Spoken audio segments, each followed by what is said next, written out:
জনপ্রশাসন মন্ত্রণালয়ের সরকারি যানবাহন অধিদপ্তরে নতুন একটি নিয়োগ বিজ্ঞপ্তি প্রকাশিত হয়েছে।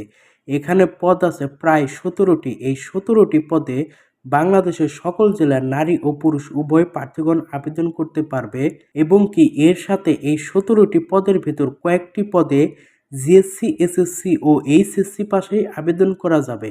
চলুন আমরা এই নিয়োগ বিজ্ঞপ্তির সম্পর্কে বিস্তারিত জেনে নেই। এর সাথে কোন ওয়েবসাইট থেকে এটির আবেদন করতে হবে ও আবেদন করার জন্য কত বয়স সীমা লাগবে এবং কি আবেদন করার পর কত টাকা ফি দিতে হবে সে বিষয়টিও দেখে নিব। এই নিয়োগ বিজ্ঞপ্তির সর্বশেষ অর্থাৎ ১৭ নম্বর পদটি হচ্ছে নিরাপত্তা প্রহরী। এটি গ্রেড হচ্ছে ২০তম, বেতন স্কেল ৮,২৫০ টাকা থেকে ২০,০১০ টাকা। এই পদটিতে লোক নেবে ১৬ জন এবং এই পদটিতে আবেদন করার জন্য শিক্ষাগত যোগ্যতা হচ্ছে কোনো স্বীকৃত বোর্ড হতে জুনিয়র স্কুল সার্টিফিকেট বা সমান পরীক্ষায় উত্তীর্ণ অর্থাৎ জিএসসি পাশ করলেই কিন্তু আপনারা এই পদটিতে আবেদন করতে পারবেন। এর সাথে সুঠামদেহের অধিকারী হতে হবে। এরপরে ১৬ নম্বর পদটি হচ্ছে ক্লিনার বা হেল্পার। এটি গ্রেড হচ্ছে ২০তম, বেতন স্কেল ৮,২৫০ টাকা থেকে ২০,০১০ টাকা। এই পদটিতে লোক নেবে ২৯ জন এবং এই পদটিতে আবেদন করার জন্য শিক্ষাগত যোগ্যতা হচ্ছে কোনো স্বীকৃত বোর্ড হতে মাধ্যমিক স্কুল সার্টিফিকেট বা সমান পরীক্ষায় উত্তীর্ণ সহ এর সাথে আরো কিছু কোর্স লাগবে। সেই কোর্সগুলো এখানে দিয়ে আছে, আমি আর বললাম না, আপনারা একটু কষ্ট করে পড়ে নেবেন। এরপরে ১৫ নম্বর পদটি হচ্ছে অফিস সহায়ক। এটি গ্রেড হচ্ছে ২০তম, বেতন স্কেল ৮,২৫০ টাকা থেকে ২০,০১০ টাকা। এই পদটিতে লোক নেবে ৫ জন এবং এই পদটিতে আবেদন করার জন্য শিক্ষাগত যোগ্যতা হচ্ছে কোনো স্বীকৃত বোর্ড হতে মাধ্যমিক স্কুল সার্টিফিকেট বা সমান পরীক্ষা উত্তীর্ণ অর্থাৎ এসএসসি পাশ করলে কিন্তু এই পদটিতে আবেদন করতে পারবেন। এর সাথে সুস্বাস্থ্যের অধিকারী হতে হবে। এরপর ১৪ নম্বর পদটি হচ্ছে ডেসাপ রাইডার। এটি গ্রেড হচ্ছে ১৮তম, বেতন স্কেল ৮,৮০০ টাকা থেকে ২১,৩১০ টাকা। এই পদটিতে লোক নেবে ১১ জন এবং এই পদটিতে আবেদন করার জন্য শিক্ষাগত যোগ্যতা হচ্ছে কোনো স্বীকৃত বোর্ড হতে মাধ্যমিক স্কুল সার্টিফিকেট বা সমান পরীক্ষায় উত্তীর্ণ অর্থাৎ এই পদটিতেও এসএসসি পাশ করলে আবেদন করা যাবে। এর সাথে অবশ্যই মোটর সাইকেল চালানোর বৈধ ড্রাইভিং লাইসেন্স থাকতে হবে। এরপর ১৩ নম্বর পদটি হচ্ছে মেকানিক গ্রেড বি। এটি গ্রেড হচ্ছে ১৮, বেতন স্কেল ৮,৮০০ টাকা থেকে ২১,৩১০ টাকা।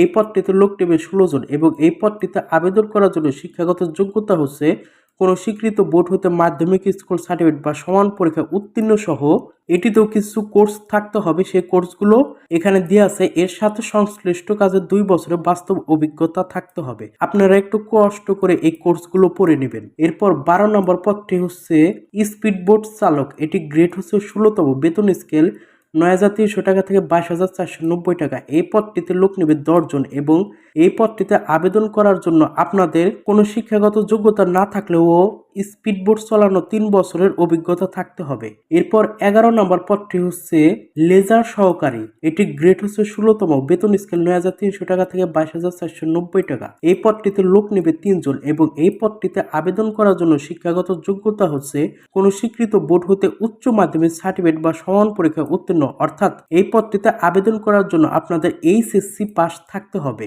এরপর ১০ নম্বর পদটি হচ্ছে স্টোরম্যান, গ্রেড ১৬তম, বেতন স্কেল ৯,৩০০ টাকা থেকে ২২,৪৯০ টাকা। এই পদটিতে লোক নেবে ১ জন এবং এই পদটিতে আবেদন করার জন্য শিক্ষাগত যোগ্যতা হচ্ছে কোনো স্বীকৃত বোর্ড হতে উচ্চ মাধ্যমিক সার্টিফিকেট বা সমান পরীক্ষায় উত্তীর্ণ অর্থাৎ এটিতেও এইচএসসি পাস করলে আপনারা আবেদন করতে পারবেন। এর সাথে স্টোর রক্ষণাবেক্ষণ কাজে অভিজ্ঞতা লাগবে। এরপর ৯ নম্বর পদটি হচ্ছে জব সহকারী। এটি গ্রেড হচ্ছে ১৬তম, বেতন স্কেল ৯,৩০০ টাকা থেকে ২২,৪৯০ টাকা। এই পদটিতেও লোক নেবে ১ জন এবং এই পদটিতে আবেদন করার জন্য শিক্ষাগত যোগ্যতা হচ্ছে কোনো স্বীকৃত বোর্ড হতে উচ্চ মাধ্যমিক সার্টিফিকেট বা সমান পরীক্ষায় উত্তীর্ণ অর্থাৎ এটিতেও এইচএসসি পাস করলে আবেদন করতে পারবেন। এরপর ৮ নম্বর পদটি হচ্ছে ইনডেন্ট সহকারী। এটি গ্রেড হচ্ছে ১৬তম, বেতন স্কেল ৯,৩০০ টাকা থেকে ২২,৪৯০ টাকা। এই পদটিতে লোক নেবে ২ জন এবং এই পদটিতে আবেদন করার জন্য শিক্ষাগত যোগ্যতা হচ্ছে কোনো স্বীকৃত বোর্ড হতে উচ্চ মাধ্যমিক সার্টিফিকেট বা সমান পরীক্ষায় উত্তীর্ণ অর্থাৎ এইচএসসি পাস করলেই এই পদটিতে আবেদন করতে পারবেন। এরপর ৭ নম্বর পদটি হচ্ছে টার্ম কিপার। এটি গ্রেড হচ্ছে ১৬তম, বেতন স্কেল ৯,৩০০ টাকা থেকে ২২,৪৯০ টাকা। এই পদটিতে লোক নেবে ১ জন এবং এই পদটিতে আবেদন করার জন্য শিক্ষাগত যোগ্যতা হচ্ছে কোনো স্বীকৃত বোর্ড হতে উচ্চ মাধ্যমিক সার্টিফিকেট বা সমমান পরীক্ষায় উত্তীর্ণ অর্থাৎ এইচএসসি পাশ করলে এই পদটিতে আবেদন করতে পারবেন। এরপর 6 নম্বর পদটি হচ্ছে হিসাব সহকারী, এটি গ্রেড হচ্ছে 16তম, বেতন স্কেল ৯,৩০০ টাকা থেকে ২২,৪৯০ টাকা। এই পদটিতে লোক নেবে 5 জন এবং এই পদটিতে আবেদন করার জন্য শিক্ষাগত যোগ্যতা হচ্ছে কোনো স্বীকৃত বোর্ড হইতে বাণিজ্য বিভাগে উচ্চ মাধ্যমিক সার্টিফিকেট বা সমান পরীক্ষায় উত্তীর্ণ, অর্থাৎ কমার্স থেকে আপনাদের এইচএসসি পাস থাকতে হবে, তাহলে এই পদটিতে আবেদন করতে পারবেন।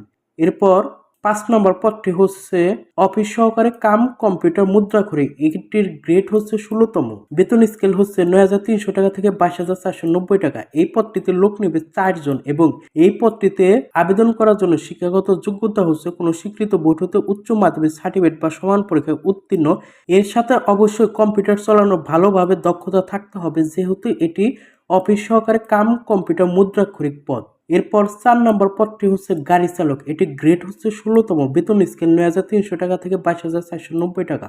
এই পদটিতে লোক নেবে ৭৩ জন এবং এই পদটিতে আবেদন করার জন্য শিক্ষাগত যোগ্যতা হচ্ছে কোনো স্বীকৃত বোর্ড হতে জুনিয়র স্কুল সার্টিফিকেট বা সমান পরীক্ষায় উত্তীর্ণ, অর্থাৎ জেএসসি পাস করলে এই পদটিতে আবেদন করতে পারবেন। এর সাথে হালকা গাড়ি চালানো বৈধ হালকা ড্রাইভিং লাইসেন্স থাকতে হবে ও এখানে অভিজ্ঞ সম্পন্ন চালকগণ অগ্রাধিকার পাবেন, অর্থাৎ যাদের গাড়ি চালানোর অভিজ্ঞতা আছে তারা এখানে অগ্রাধিকার পাবে। এরপর 3 নম্বর পদ হচ্ছে গাড়ি চালক, এটি গ্রেড হচ্ছে 15তম, বেতন স্কেল ৯,৭০০ টাকা থেকে ২৩,৪৯০ টাকা। এই পদটিতে লোক নেবে ৩৩৩ জন, অর্থাৎ এই পদটিতে কিন্তু অনেক লোক নেবে এবং এই পদটিতে আবেদন করার জন্য শিক্ষাগত যোগ্যতা হচ্ছে কোনো স্বীকৃত বোর্ড হতে জুনিয়র স্কুল সার্টিফিকেট বা সমান পরীক্ষায় উত্তীর্ণ, অর্থাৎ জিএসসি পাস।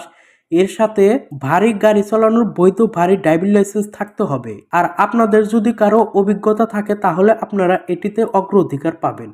এরপর 2 নম্বর পদটি হচ্ছে মেকানিক গ্রেড বি, এটি গ্রেড হচ্ছে 15তম, বেতন স্কেল ৯,৭০০ টাকা থেকে ২৩,৪৯০ টাকা। এই পদটিতে লোক নেবে 19 জন এবং এই পদটিতে আবেদন করার জন্য শিক্ষাগত যোগ্যতা হচ্ছে কোনো স্বীকৃত বোর্ড হতে উচ্চ মাধ্যমিক সার্টিফিকেট বা সমান পরীক্ষায় উত্তীর্ণ, অর্থাৎ এইচএসসি পাস করলে এই পদটিতে আবেদন করতে পারবেন। এর সাথে কিছু টেট কোর্স সার্টিফিকেট থাকতে হবে, সেগুলো এখানে দেওয়া আছে, আপনারা এগুলো একটু কষ্ট করে পড়ে নেবেন। আর অবশ্যই সংশ্লিষ্ট 2 বছরের বাস্তব অভিজ্ঞতা থাকতে হবে। এরপর 1 নম্বর পদটি হচ্ছে 7 মুদ্রাক্ষরিক কাম কম্পিউটার অপারেটর, এটি গ্রেড হচ্ছে 14তম, বেতন স্কেল 10,200 টাকা থেকে 24,680 টাকা। এই পদটিতে লোক নেবে 1 জন এবং এই পদটিতে আবেদন করার জন্য শিক্ষাগত যোগ্যতা হচ্ছে কোনো স্বীকৃত বিশ্ববিদ্যালয় হতে স্নাতক বা সমমানের ডিগ্রি থাকতে হবে।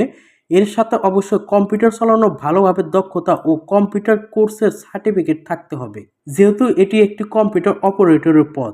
আর এই যে 17টি পদ রয়েছে, এই 17টি পদে আবেদন করার জন্য আপনাদের বয়সসীমা থাকতে হবে 20 নভেম্বর 2024 তারিখের ভেতর সাধারণ প্রার্থীদের জন্য 18 থেকে 30 বছর, আর যারা মুক্তিযোদ্ধার সন্তান ও যাদের শারীরিক প্রতিবন্ধীর কার্ড রয়েছে তাদের ক্ষেত্রে 18 থেকে 32 বছর পর্যন্ত শিথিলযোগ্য।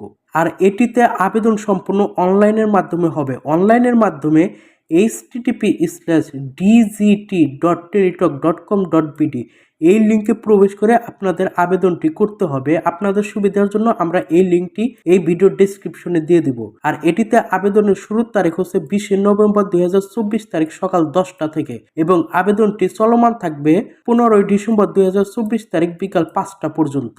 এর ভেতরে কিন্তু আপনাদের আবেদনটি করে ফেলতে হবে। আর ওপরে যে 17টি পদ দেখলেন, এই 17টি পদে আবেদন করার জন্য আপনাদের ফি লাগবে 1 থেকে 12 নং পদের জন্য, অর্থাৎ 1 থেকে 12 এর ভেতর যতগুলো পদ রয়েছে প্রতিটা পদের জন্য 200 টাকা এবং টেলিটক চার্জ হচ্ছে 23 টাকা, সব মিলে 223 টাকা। এবং 13 নং থেকে 17 নং এর ভেতর যতগুলো পদ রয়েছে প্রতিটা পদের জন্য ফ্রি হচ্ছে 100 টাকা আর টেলিটক চার্জ হচ্ছে 12 টাকা, সব মিলে 112 টাকা, যেটি আপনাদের আবেদন করা 72 ঘন্টার ভেতর জমা দিতে হবে। কিভাবে অনলাইনের মাধ্যমে আবেদন করতে হবে ও আবেদনের পর আবেদন ফিটি কিভাবে জমা দিতে হবে এই বিষয়ে যদি কোনো ভিডিও চান তাহলে এই ভিডিওর কমেন্ট বক্সে জানাবেন, আমরা পুরোপুরি একটি আবেদন করে দেখাবো। ধৈর্য ধরে পুরো ভিডিওটি দেখার জন্য ধন্যবাদ সবাইকে, ভালো থাকবেন সবাই।